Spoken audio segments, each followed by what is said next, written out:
మీరు వైఎస్ఆర్సీపీ రాజ్యసభ సభ్యునిగా ఎందుకు రాజీనామా చేయాల్సి వచ్చింది?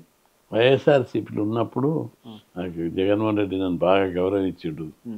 నన్ను పిలిచి నా సేవను గుర్తించి టికెట్ ఇచ్చాడు. 2 ఏళ్ళు చేస్తూనే ఉన్నాను.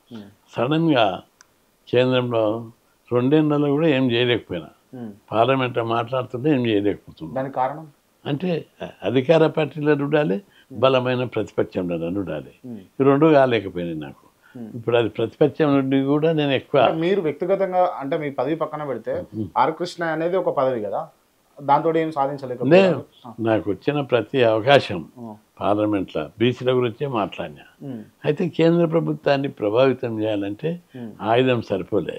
రెండవది అక్కడ నేనేం డిసైడ్ చేసినంటే ఇక్కడ బలమైన ఉద్యమం నిర్మించాలి, పార్టీలో ఉంటే లిమిట్స్ ఉండేవి అని రాజీనామా చేస్తే స్వేచ్ఛ వస్తుంది అని చెప్పి రిజైన్ చేశాను.